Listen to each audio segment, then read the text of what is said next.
And here at the beginning, we have the first of our thing. Okay, I forgot First the word now. compromise. Yeah. Yeah. Article 1, Section 1, first sentence, first compromise.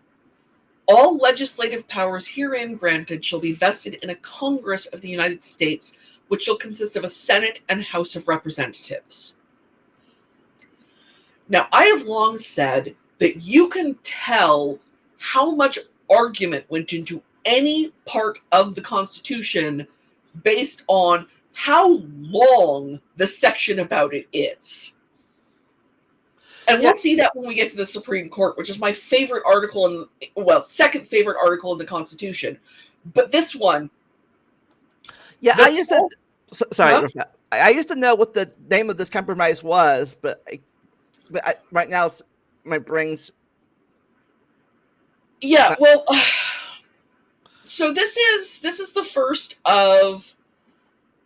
It's the Virginia plan and the Pennsylvania plan are the two big debates between whose idea was going to shape the country. Madison was the one who wrote the Virginia plan. And it is very strongly federalist. Madison was more about the nation than about the individual state.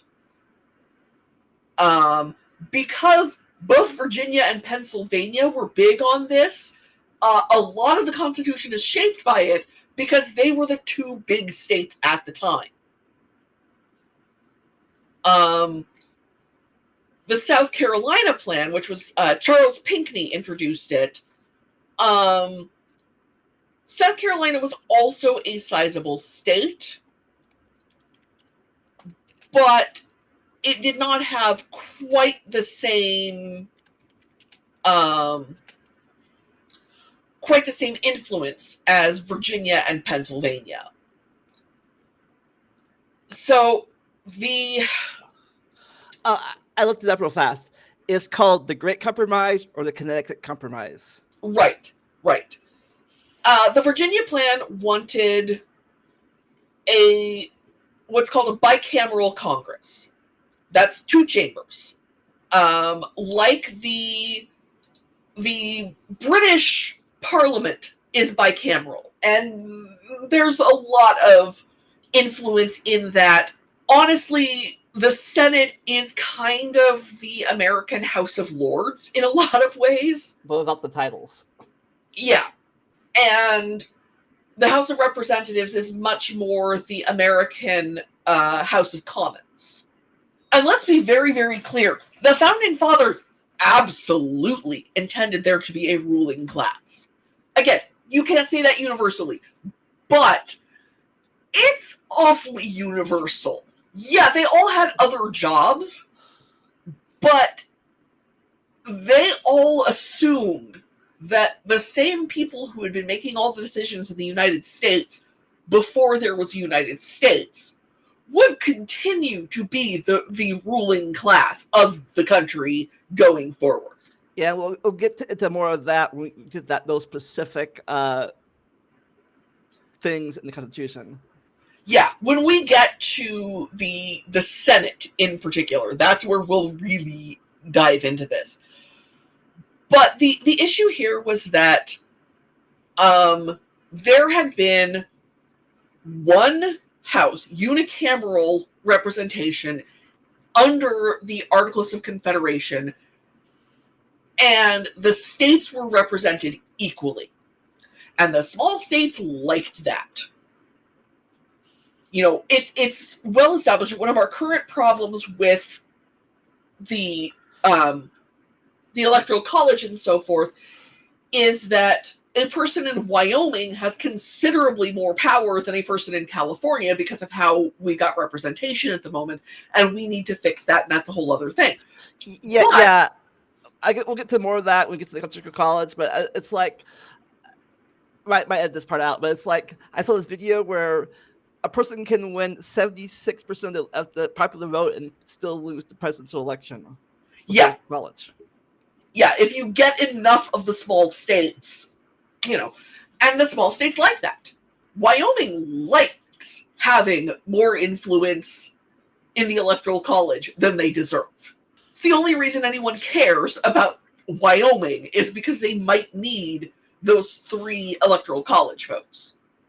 And 3, with the exception of District of Columbia, which is also a whole other thing, but 3 is the absolute minimum number of Electoral College votes any state can have, because it's every state has a senator, or has 2 senators, and every state has representatives based on population, roughly, which, again, we'll get into. But the smaller states wanted to keep equal say in the government. And the large states did not. And so the small states wanted a Senate. The small states wanted a Senate, and the large states wanted a House of Representatives.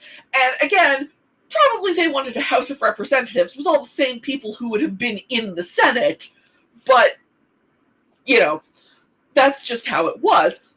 And I have to say, I side with the large states on this, and I speak as someone who moved from the most populous state in the Union to a state that is somewhere in the middle. I like proportional representation. I think it's essential.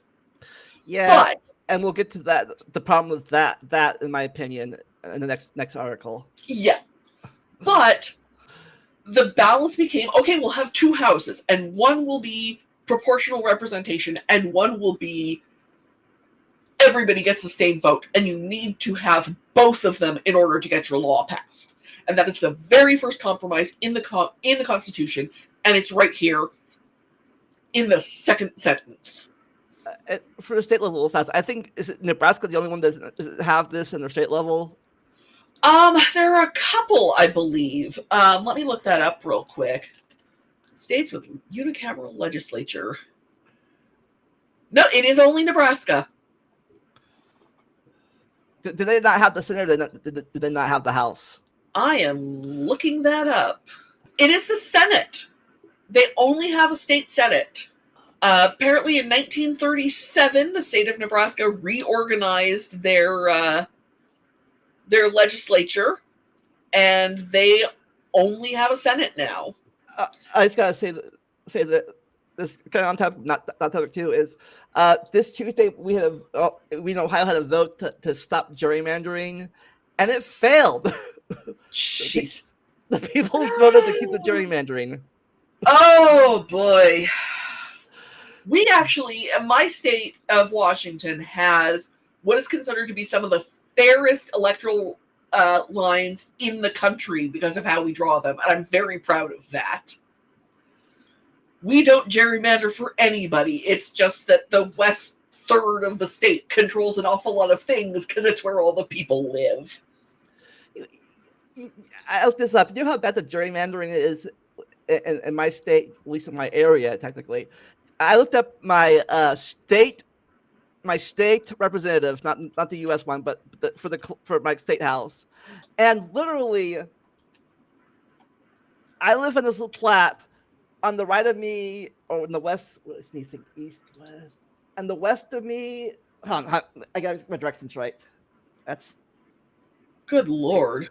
Okay, that's north. Okay, to the west, east of me is I-75. To the west of me is Dixie Drive, US 25A. It's about, say, a 5 to 10 minute walk from my house to either side.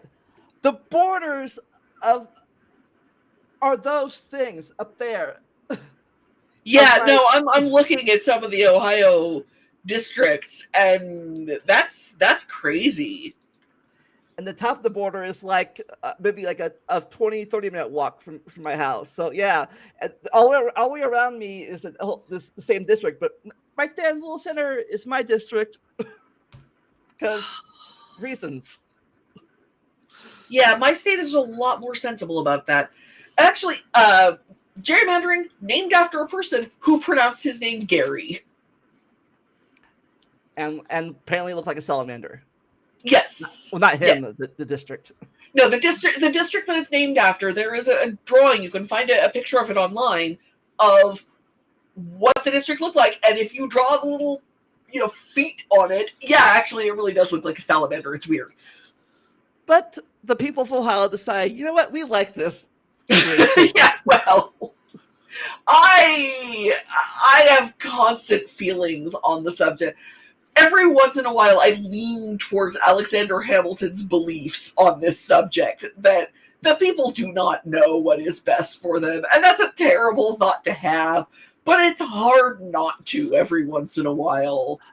The running joke, it's, I forget whose tweet it was, but, I never thought the leopards would eat my face, said the person who voted for the leopards eating people's face party. A lot of people's faces are going to get eaten by leopards.